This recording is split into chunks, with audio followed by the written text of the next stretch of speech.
Hey, what's going on, Recreators? This is Nick Beck with the Life Recreated podcast. Listen, I'm excited about this new season that we've been diving into on the podcast. This season has been all about Black men recreating the narrative and the stigmas around our mental health. And so we've been focusing a lot of our conversations around our mental health and how we get better. On today's episode, I have a good friend of mine, Mr. Marcus Day. He's a martial arts instructor, a mental health advocate from the South Side of Chicago. And on this episode, in our conversation, we dive into some things. We talk about what can lead us as men to therapy.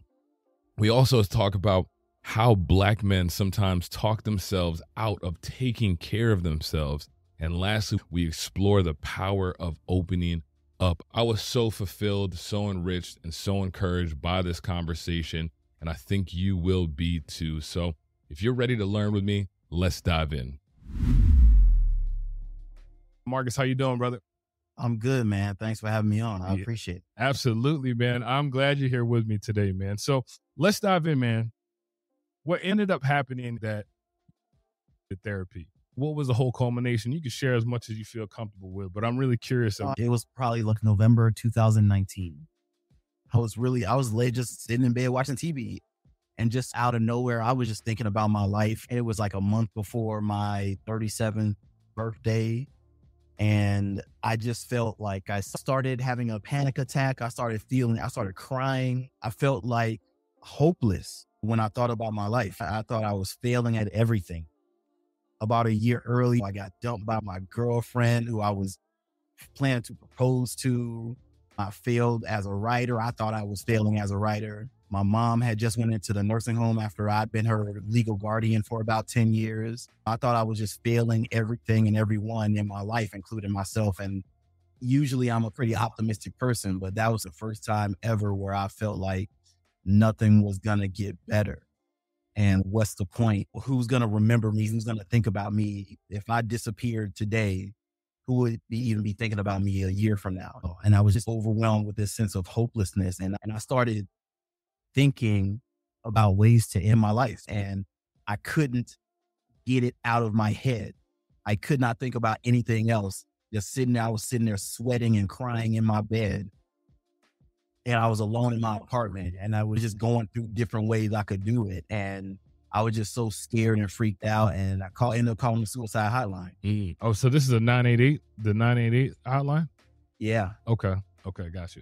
So I called the suicide hotline. They talked me down. I didn't go in that day, but the next day I went into there's a hospital called Little Company of Mary Hospital. And I was going to start the process to actually go into treatment where you like group therapy sort of thing. I don't think I would have been staying there, but it would have been something where I would have taken like 6 weeks off of my job. And I talked myself out of doing that, which I think a lot, like as we're going to talk about, I'm sure a lot of Black men, we talk ourselves out of doing what we're supposed to do to take care of our mental health. And I talked myself out of it. I had some really flimsy reason. Like I asked my HR department to send me the FMLA paperwork, which is the paperwork where you can take like a medical or mental health leave.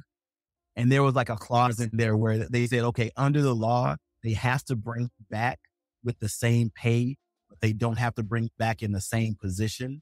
And I just that was like my flimsy excuse. Like, oh man, they're going to put me in another department, man. Yeah. Oh, no. And that was my little flimsy excuse, but I was still feeling this feeling of hopelessness and depression. And I saw on my insurance that there was no copay for going to see a therapist. So you look up a therapist, if our insurance covered it, there was no copay. So I said, okay, worst thing I can lose is an hour of my time. So I found one right down the street from my job. And yeah, from that first session on, it was just like, I should have been doing this in my 20s. Yeah, I hear you. I hope that's no, that makes a lot of sense. That makes a lot of sense. Backtrack a little bit. So I'm thinking about what you were just saying with the story. So all of this just came out of nowhere, it seems, for you, right? It smacked me in the face. But when I started to break it down in therapy, the therapist said, you do realize you think you've been depressed for a year or two, but from what you're telling me, you've been depressed for 10 years. Wow. So she said, you think it came out of nowhere. It really didn't. It's been building has been there for quite a long time. It just came to a head that particular night. So with her saying that, and this I think will help a lot of men out there, what were some of the things that you were sharing with her, if you can remember, that when she heard them, she was like, hey, you've been dealing with this for a long time. What are some of the things? Because I feel like as men, we have certain behaviors that we've been doing for a long time and we don't realize like they're unhealthy mentally. Does she have any specific ones that point out for you? I think as far as like identifying that I have been depressed for a really long time, she talked about things that I enjoyed doing that I slowly stopped doing. And when we talked about when I first became the legal guardian of my mom, which I never considered too much of a burden, but she was like, you were like, what, 26 when you took on the care of a whole nother person, and a whole nother adult person, a whole adult person, her well-being, her health, the house. You went from living in apartments and now you got to deal with an old crumbling house and bills and all these things, her medical issue. And she's put it together that might have been where it started. Because if you ask anybody who's a caretaker of whether it be a parent or a grandparent, it's a lot. And I didn't, according to the therapist, she let me know, she said, you didn't really allow yourself. She said, I still don't allow myself to view it as a burden, taking care of my mom, who I loved and I felt deserved to be taken care of, instead of just sticking her in a nursing home. I could have stuck her in a nursing home from the beginning, but I didn't want to do that. And she said that might have been the start of it. You didn't make an effort to keep time for yourself. And before you knew it, you were overwhelmed. And that just kind of blew my mind, because I didn't think about it. I didn't want to think of it as a burden. I didn't want to think about I was missing out on that part of my 20s and my early 30s. And part of it, again, these are the revelations that happen when you do therapy, is that you kind of have to allow yourself to feel things that maybe you feel bad that you're feeling it. That makes sense. Like you feel guilty feeling like taking care of your mom is a burden. You feel guilty that you kind of wish you could go back and enjoy being 26, 27, 28 without saying, no, man, I got to cut it short. I got to go back and make sure my mom is okay. Or no, I can't come. We can't go on a date today because I got to take my mom to the doctor or something. Yeah. Where do you think that guilt comes from? I mean, for me, I guess in that case, for my mom spent her whole life taking care of everybody else, like even before me and my brother came along, and nobody really ever made an effort to take care of her. So I felt like it was my duty to do for her in her time of need. Mm-hmm. She had dementia. She had many strokes and she had dementia. Oh, wow. Minor dementia. And I just felt tough. Like after this whole life of doing for other people and just stick her in a nursing home and visit her once a month or once a week or something like that just would be a disservice. And so times when I felt like I wanted to go live my own life, I pushed it down and I felt guilty for wishing I could have kind of lived my life back then.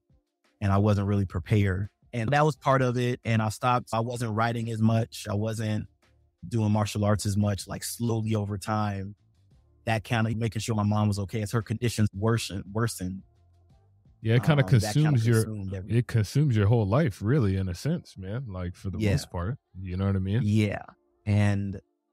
But then in the end, we didn't have a choice. We had to put her in a nursing home anyway. In the end, because it just got to the point where we couldn't take care of her the way that a nursing home would, nurses and things. Now, let me ask you this question. I was just thinking, during this time period when you were really taking care of her heavy, like just very, very involved with it, was it a challenge for you to ask for help? I didn't ask for any help, dude. Why? I didn't Why ask do you for think? Any because I don't know if it's just maybe me or because I have the same issue, right? Where I just want to do it all myself. Where do you think that comes from? It's the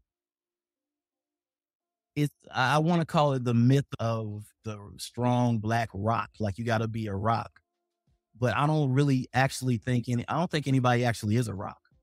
You got people that you envision as a rock, but you don't know what they're going through and what they're going through internally. And how they're dealing with that pressure when you can't see them. And feeling like asking for help, it means that you're weak in a way, or that you're a failure in a way, or that you're incompetent, or any negative attribute you want to assign to it. All of that was going through my head. Okay, I can figure this out. And looking back on it, that was just like ridiculous, because there are things that I found out since that would have helped me a great deal if I had just reached out to people, even people in my personal circle. Just, dude, I'm lost. I need help, bro. I'm stressed out. Yeah. Because I was stressed out a lot. And yeah, I think, again, all this stuff came out during therapy, man. When you really lay things out, you'll have big revelations and small revelations. Yeah. You'll just blow your mind all the time when you can lay it out to somebody. And do you feel like when you started that therapy and you started working through that process, did it help you to connect a lot of the dots in your mind? Like when you backtrack? So many dots, man. Talk to me about that a little bit. I guess you could take it all the way back. We're Black men. We always got to take it back to our parents, to our fathers. Here's a dot that connected to me. I spoke about my breakup.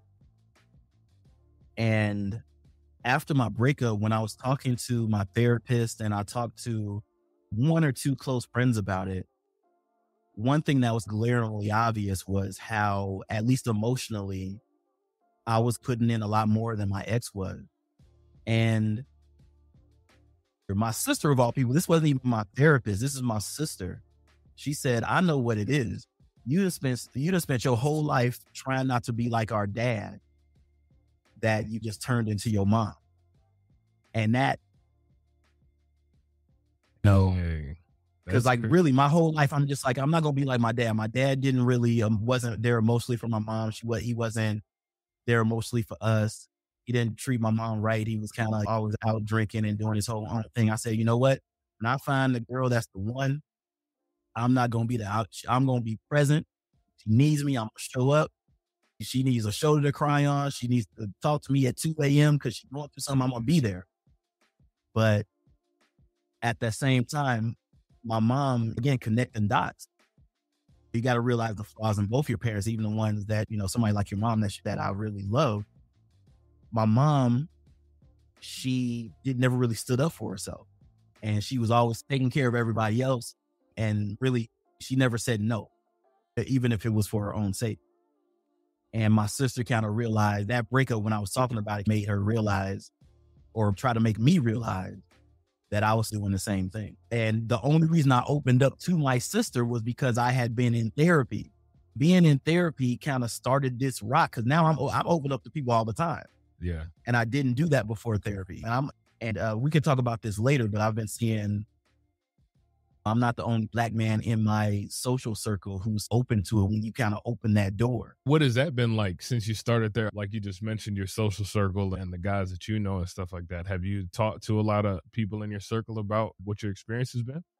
Man, I have. And I've encouraged actually a lot of my guy friends to get into therapy. And one of them actually asked me about it. I was just open about it. And I just said, yeah, man, I'm doing therapy. It's been helping me a lot. And he had a bunch of questions. Or how's that been? You think it's been working for you? And how do I go about getting into it? How did you find your therapist? All these things. And so there's that aspect of it. But even about Black men talking to each other and about what we going through. Yeah.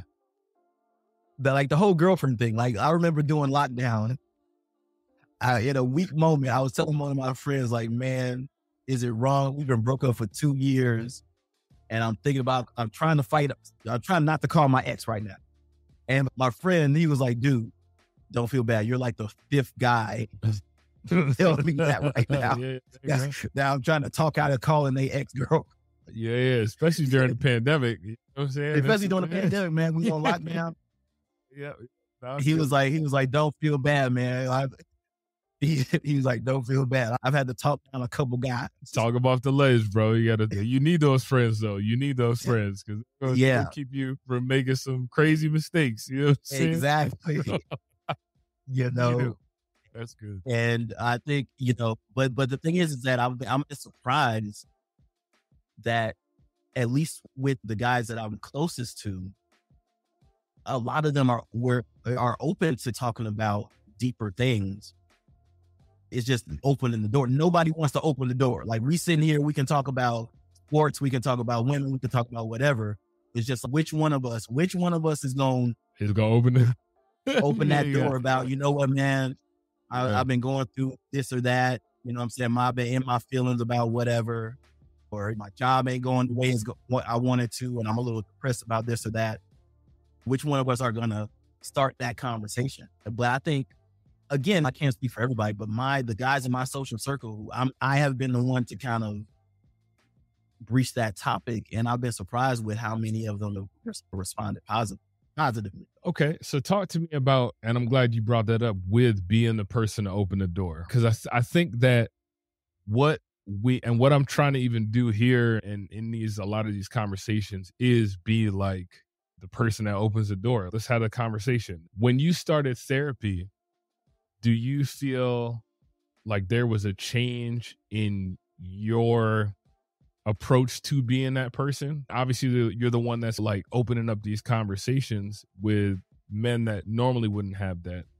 Did therapy change your mindset and your approach to it? Yeah, just the fact to approach it at all. And like I said earlier, like now I am way more open to sharing what I'm going through with especially my friends and everything. If I'm going through it, I tell my people, I'm going through it, this or that. I'll call when I'm feeling it.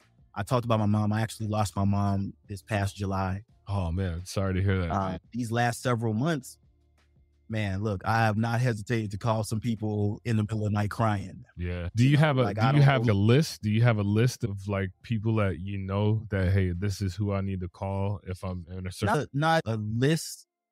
Right now is my sister, who's always good to make me laugh, because she'll always make fun of me. I could be dead in tears and she'll still make fun of me. Yeah, you need that though. You need that sisterly love. You need it. Yeah, man. She's my older sister too. But she gonna jab you. She know how to jab you. She clown me every chance she get. Man, I called her in tears, and the first words out her mouth, "Oh, so you gonna call the one person that's gonna try to make you feel worse, huh?" Okay. There you go. There you go. It's all in love, though. You know what I mean? It's all love. It's nothing but love. Yeah. It's nothing but love at all. Don't tell her I said that. No. But yeah, so my sister, I got a couple. I actually have some work friends. I hope they watch this. My friends, Jack, Kelly, and Staria. They've become like really my tight group of friends since over the last 3-4 years. And we definitely have had all those deep conversations, and I don't hesitate to call them. Even though whether I need a laugh, whether I need to talk, whether I just need to get out the house or whatever. That's it. I've been keeping it small. One thing, and I guess this goes back to things open up in therapy as well. When I was younger, being a young, nerdy guy without a lot of friends, I was always envious of people who had big groups of friends. And as I get older, I realize how valuable it is to just have close-knit. I'm not really worried about big groups of friends. My 5 or 6 people that I got in my life right now that are really close to have been really helpful these last several months since my mom died and over the pandemic. And especially again, now after doing therapy that I'm more open, all of them have been receptive to that and have been open to me about things that they're going through, whether it be random things, whether it be something deep, whether it be insecurity, whatever. And when it comes to Black men, insecurities is, oh my goodness, that's where the opening up, it becomes really important. Yeah, for sure. For sure. And I think you just mentioned insecurities. My mind started going down that rabbit hole because I know that can be how has therapy helped deal with some of your insecurities? Let's go down the list. No, I'm playing. I think one of my biggest insecurities from when I was younger was just, and I touched on this when I was having my little suicidal episode, is just the fear that I'm not very important to very many people. And the fear that I'd be almost instantly forgotten. If I disappeared, I'd be almost instantly forgotten. And the therapy helped in so much that it helped me open up to people around me about that insecurity. And I realized that, not to hype myself up, but I'm a lot more important than I thought I was to certain people. And for instance, I teach martial arts, as I mentioned. I've been doing that. I've been practicing martial arts 25 years now. And when my mother died, the outpouring of support from my martial arts family was so big. It warmed my heart up. And people were there to remind me, like, you've been here for a lot of people and a lot of young, and I realized I've had students come back looking for me who I taught when they were like little kids, and they're grown now, and they come back and say, "Since Marcus, you inspired me," or you were a great teacher, or this or that. And so these are people that remember me. I'm part of their core childhood memory. And if it wasn't for opening up about that, and I talked to my therapist about that, and she said, yeah, you have to realize that you don't know who you've had an impact on. Sometimes you've had impacts on people. You could have an impact on somebody you knew you only met once, just had a good conversation with. Let me ask you this though. Do you think, because I struggle with the same thing, you know what I'm saying? Like, as far as like wondering, and part of what makes it interesting is part of my job that I do as a counselor with people who've had family members that pass away, right? So I help them like organize everything. Not a funeral director, but like similar in that scope, right? And one thing that position has taught me, and it had me thinking, was like, what I've always thought to myself, like, okay, what's the impact that I'm making? You know what I'm saying? What am I doing? Because it's gonna happen. You know what I'm saying? There's an expiration date for every one of us. It's gonna happen. And we wrestle with, what is the impact that we're gonna make? And I think the thing that helps me a lot to understand it is what, like when you said, even like when your mom passed away and the whole martial arts community, like you don't really see it. You know what I'm saying? Do you think that sometimes, because like I said, I wrestle with the same thing. Do you think sometimes as Black men, we struggle with seeing the greatness and the impact that we are making to those around us? Do you think that's something that we have to wrestle through and figure out because of our upbringing and how our experience? I think so, because if you look at like the eras that our parents lived through and things that we grew up, our Black heroes that we grow up hearing about, who made these big, important impacts on the community, I think it's hard to live up to, because as a Black man, you feel like, especially the Black community, still going through a lot. Yeah. If you're anything like me and you want to make a positive impact on the community, you look to those Black heroes. But that's that's a scary thing to look back at some of those Black heroes, or even people who work in the civil rights movement, even more recently, just people who are making big moves today. I think you can kind of lose yourself in trying to compare yourself, or try to, okay, I need to be as big as this person, or I need to have as big an impact as this person. But the small impact can be just important. What I'm doing at the dojo can be just as important, because I look at some of the things that some of my students have gone on to do, and I can't take credit, obviously, knowing that I had at least some kind of impact on them, and they're having a positive impact in that community, even if it's nothing else than having Black boys and Black girls, giving them somebody to look up to and something to aspire to. Because some of my students now, man, I've been doing it so long, I got students who are lawyers. I got a student who just got his PhD. One of my students, he became a police officer, and he actually, like, his first year on the job, he saved this woman from being like murdered by her fiance. Because of the stuff that you taught him, huh? He came back to the dojo, and that's what he said. He kind of thanked all of us. Yeah.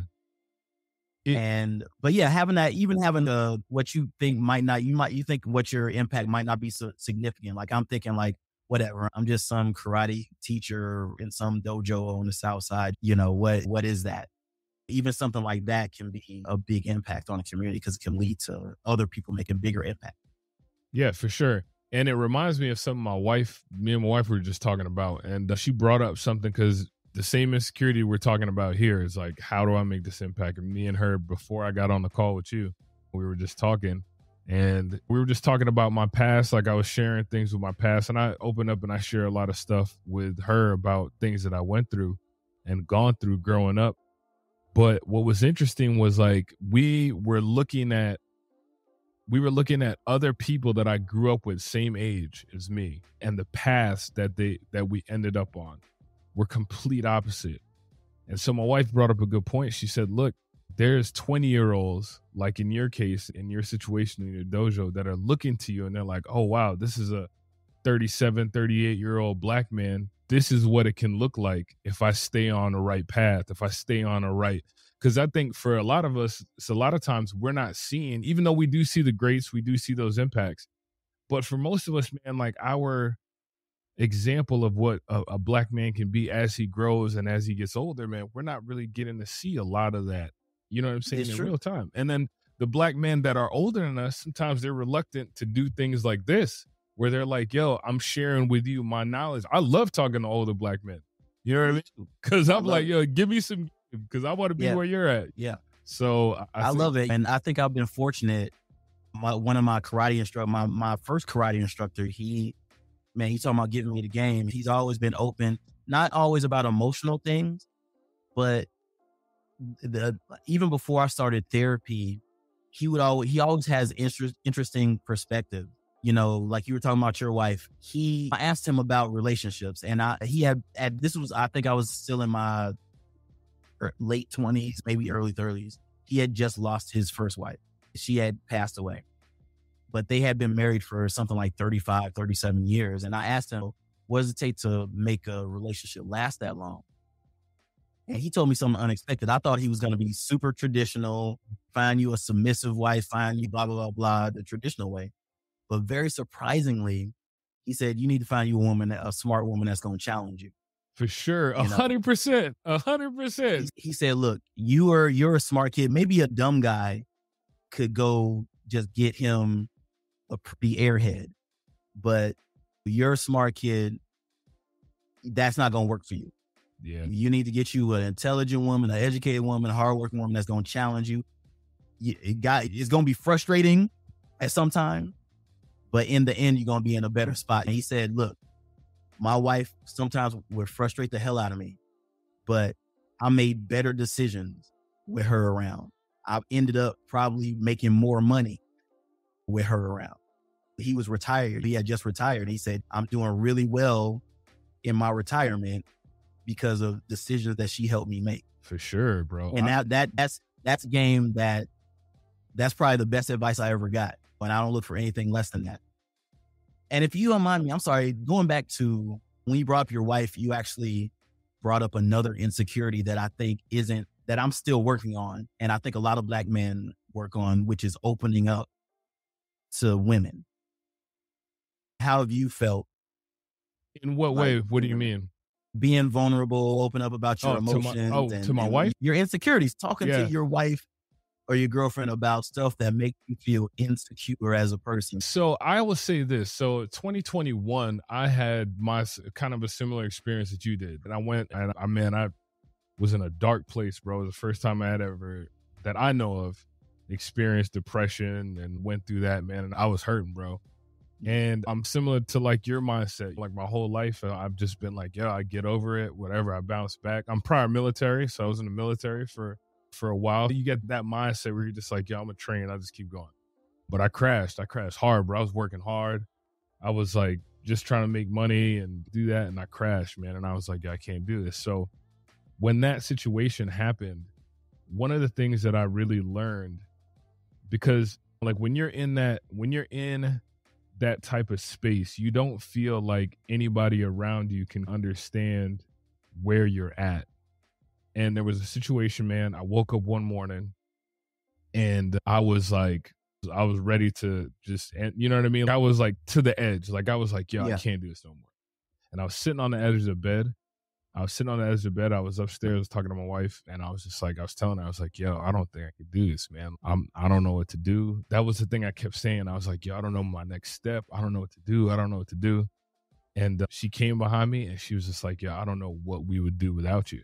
Right. And right there, bro, it like clicked.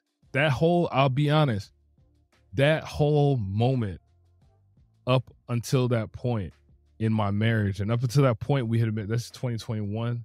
We'd been married like 10, 11 years. I always reserved a lot of what I talked about on how I was feeling. I really prided myself on being like the rock, like what we talked about, right? Yeah. Like I need to be the rock. Like I always told my wife when we first got married, I said, I'm a mountain, right? This is what I told her. I was like, I'm a mountain. A hurricane could come, a freaking monsoon could come, tidal waves can come. I'm still standing. Like you could go, leave, whatever, the mountain's still going to be there. That's how I always looked at myself and thought, okay, in order for me to be like that, I don't have to share any of those emotions and any of those things. And looking at it now, man, I realized that I didn't do that because I was afraid that if I opened up, especially to my wife, about those fears and insecurities that I had, she would look at me as less than. She'd be like, oh, this nigga soft. I thought he was exactly. sick. Exactly. Like I thought all this time like he had it together. But it's not like that, man. It's not. When I started opening up, bro, it was like, she was just like, thank you. She was like, I know that there's something off. I could feel it. And and I think as men, what we struggle with is we think that our women are going to look at us as weak or, you know what I'm saying? And I still have, like I said, I'm still working on that because that's something like it maybe right now, that's just that immediate feeling like, man, I want to tell her, you know, how I'm feeling. I'm like real vulnerable or I'm in my feelings about something. She don't think I'm soft, man. But here's the thing that I think about, and this is how I started looking at it, right? I've been reading a lot lately about stoicism, like just the philosophy, the thought behind it. And one of the core like principles is that you can only control what you can control, right? Everything outside of me I have to be indifferent to because I can't control that. And so when I started opening up to my wife, especially about a lot of the things that I was struggling with, I had to just look at it like I can't really control her response. You know what I'm saying? If she wants to look at me as that I'm less of a man, then that's what she's going to do. But I know who I am. You know what I'm saying? Like I'm finding out who I am. And through this healing process that I think both of us are on, like you and I, we are learning like, yo, like I'm finding out who I am as a man. And because I'm finding that out, if I open up to you and you take it in a certain way or you do something with it, that's out of my control. But like, I just have to know that's who I am. You know what I mean? And that's how I approached it with her. I just said, hey, look, if I'm struggling with this is where I'm at. You know what I mean? And I'm not ashamed of it no more because we get ashamed of it. You know what I mean? We're like, she don't think we got it together. She already know we don't got it together.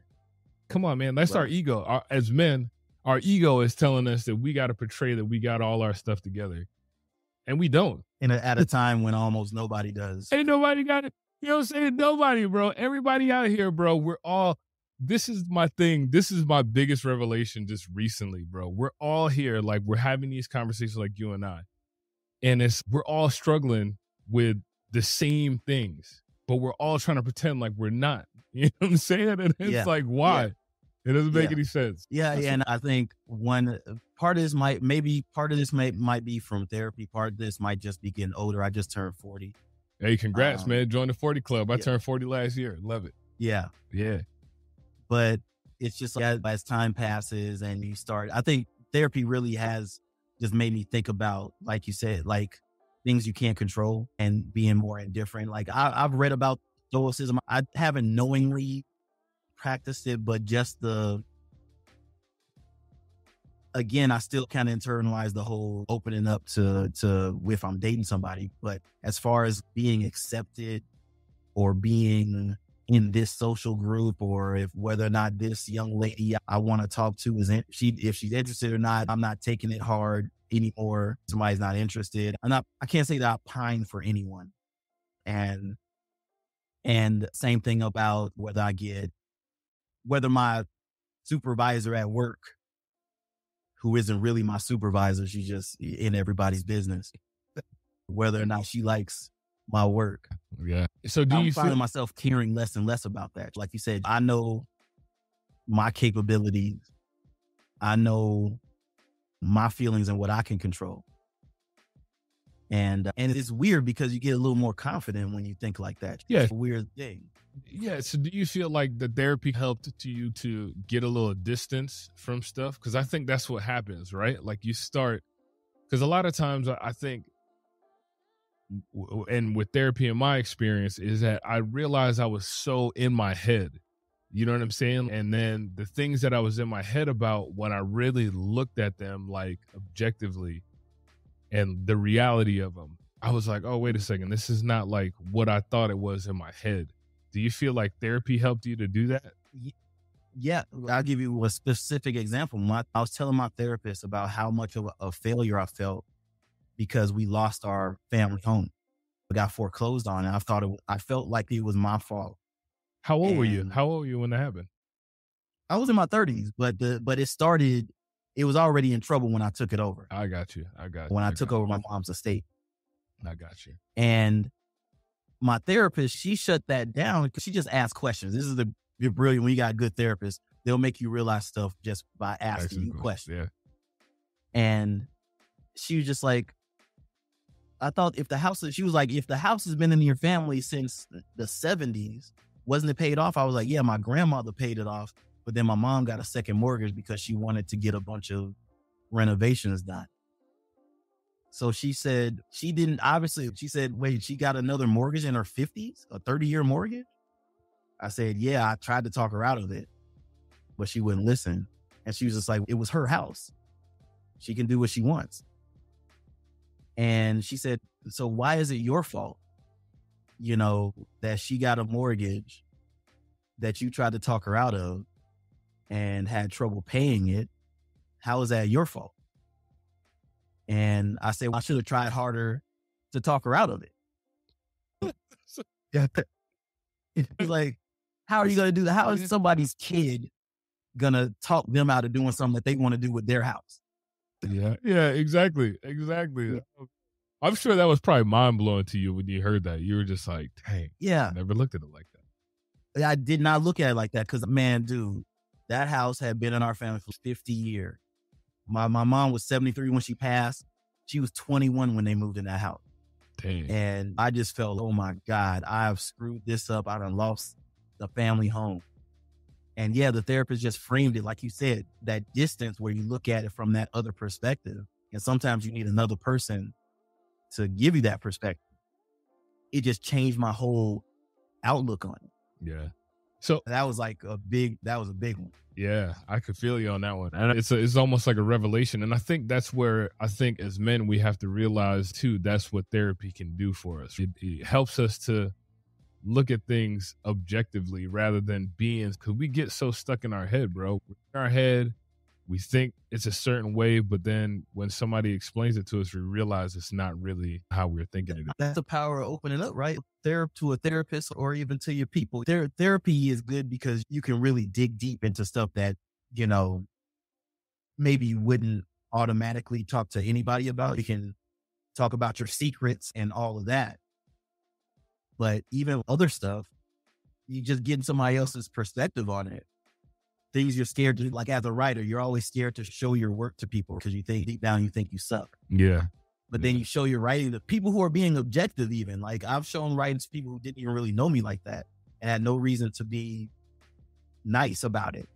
And they were just like, dude, you're really good. And when I published, you read out some of my publications, Black Belt Magazine is probably the most well-known martial arts publication. And I sold an article to them.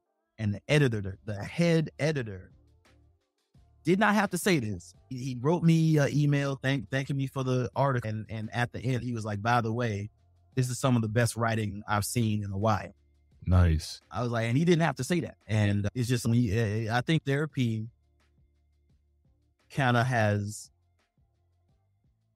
filled me with the confidence. It gave me more confidence to kind of get back to writing in the first place, because I kind of lost that fear.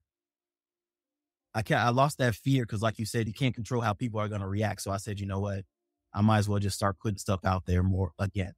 Yeah. When what's going to happen is what's going to happen. Do you feel like that's why you started your YouTube channel when you started doing that? Was that part Yeah. of kind of Yeah. that? Yeah. Oh my God. Dude, I did not want to freaking start a YouTube channel. I hate being on camera. I really do. And some of the stuff I you do talk not. about there is pretty. You In go the first, you go in deep the first into- video, I said it. Yeah. You go deep in a lot of those videos, man. I think they're very helpful because, like we've been talking about even in this whole conversation, man, just seeing somebody like me, looks like me, sounds like me, you know what I mean, has that same experience, and he's talking about these things that I'm like, damn, I'm going through some of that stuff right now. And it's okay, wait, it makes it seem not as foreign as it has been for our community for such a long time. You know what I'm saying? And I think that's why I felt like I had to do it. Yeah. Like, because I was just looking up videos. I was just on YouTube, just Black men therapy, Black men mental health, Black or whatever, trying to see what was out there. And it wasn't really a lot. Yeah. And so I said, you know what? I thought about it for a long time. And I said, you know what? Let me just throw my hat in the ring, see if I can provide a interesting perspective, or at least if nothing else, just let some guys know it's okay. It's okay to talk about it. It's okay to go to therapy. Especially Black men, honestly, all of us do. But when you grow up in, I guess, an environment like I have, South Side of Chicago, I grew up on 79th Street. People who are from Chicago, from the South Side, will understand that. That's like Lil Durk and them, ain't Lil Durk and them boys from South Side Chicago? Yeah. And Chance the Rapper, he grew up on 79th Yeah, it's wild out there, boy. It's like Yeah. But because the added level that makes it difficult is like, regardless of what kind of guy you are, when you grow up in that environment, you feel like you have to kind of have that shell, that shield up. Yeah. Like we were talking about showing weakness to women, but if you grow up in an environment like that, you don't want to show weakness, period. Because you feel like the second you do, somebody's going to try to either, if you're lucky, just manipulate you. If you're unlucky, paint a target on your back. Yeah. And that makes it a whole lot harder to, I think, let those walls down, because you're just like, okay, am I opening up to somebody who's gonna try to help me, or am I opening up to somebody who's gonna potentially see me as a target? Yeah. I think too, what I think helps with that, because I did another interview with a friend of mine who he's like a clinical, what's he again? He's like a social worker, like a clinician, clinician. And so he does a lot of mental health work. He's been in the field for 24 years. And one of the things that he said that I thought made so much sense, people need to understand that, like, when you're going into therapy and you're sitting down with a therapist, a good therapist is going to want to be a partner with you. They're going to want to partner with you on helping you to get better. Like, it's not like they're the authority looking down on you and just picking out. Like, a good therapist is going to say, okay, Marcus, okay, Nick, we're sitting down. Let me come alongside you, partner with you. Do you feel like that's how it was, or that's how it is with your current therapist, or through this process? Yeah, I think that's exactly how I felt, really. I was apprehensive going into it in the beginning, but there goes the train again. I didn't want to drown myself out. But that's exactly how I felt, really, because, like you said, I had a good therapist, my first one. And we were just having conversations. I never felt like she was, what am I trying to say? I never felt like she was trying to, I don't know, go some kind of use a textbook on me or anything. Yeah. It never felt like that. She made it easy to open up. And so far, when we went to the pandemic, I got laid off, and so I lost my insurance. But the therapy group that I was with, they were nice enough. What they did is that they let me work with a couple of students. And that was an interesting experience. Just so I could keep therapy going. And they didn't have to do that. That was really nice. Yeah. but it was the same thing. I guess they were just trained. I guess they're a good therapists are just trained that way, just to kind of chat with you and help you work through your crap. And yeah, I never felt like anybody was like using any technique. I never felt like anybody was using any techniques on it. Any kind of, yeah, Yeah, exactly. Yeah, that's the thing. And that's what I think that as black men, we got to understand. There's no techniques going into it. You know what I mean? When you think about therapy, you're thinking, all right, they're going to be doing all of these different things and looking So at tell me textbooks. about you. Exactly. Yeah, it's not, bro. It ain't going to be like, I want to get your take on it, man. If I'm a black man, I'm just going through some things and I'm at a point where I feel like, okay, I need to get some help. What kind of advice would you give me if I'm in that position on walking through getting into therapy and taking those steps? The resource I started with first was I looked through there's a magazine online. You can look up Psychology Today. Psychology Today. Yeah, I read it too. Yeah, they usually have a good list. You can look up your city, like therapists in your city. And that's a good place to start. But yeah, if you have insurance, you can also go through your insurance. Another way, like recently, I've been referred by my primary care doctor. Yeah, which again, another thing black men should do is go to the doctor, get checkups more often. For sure, yeah.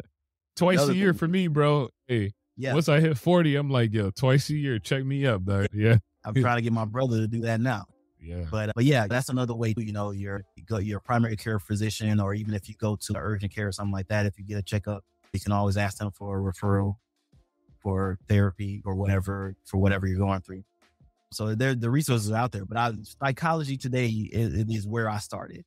And that's where I found my first therapist, which was like, and ended up being like right walking distance from my job at the time. Okay. They were like right down the street from my job. So it worked out. That's good. I appreciate you being willing to share a lot of these stories and a lot of your experience with it. I think that this conversation is very important. It's going to help others of us as men to understand, like, yeah, all right, if we're in that moment where we need it. And sometimes now, I'm even thinking now, it's even probably better to start therapy when you're healthy and you're feeling good and you're there, because absolutely. It'll give you those tools that when it hits the fan, it's going to hit the fan. You know what I'm saying? Even if you're healthy, you still go through stuff. Yeah. And honestly, again, that's one of the reasons I wish I had started when I was young. I could have worked through a lot of the things even when I was young, and not necessarily, like you said, healthy, but you working through some of those insecurities as they're developing. Yeah, for sure. Yeah, most definitely. Man, I really appreciate you inviting me on, man. I really do. Yeah, absolutely, man. I know we got Black Boy You Need Therapy is on YouTube. How else can folks tap in with you? Yep, go subscribe to the YouTube channel, Black Boy You Need Therapy. I'm on Instagram, Black Boy Therapy _ on Instagram. You can email anybody wants any advice that I'm could give just about my experience, blackboytherapy@gmail.com. Those are the best ways to contact me. For sure, man. For sure. Look, Marcus, man, I want to thank you again, man, for your time, brother. I really appreciate it, man. Stay in therapy, man. Keep getting healthy, man. And just keep doing what you're doing, bro. Spreading this message. I love it. All right, man. Thank you so much. All right. Until next time, this is Nick with the Life Recreated Podcast. Keep learning, keep healing, and keep growing. Peace.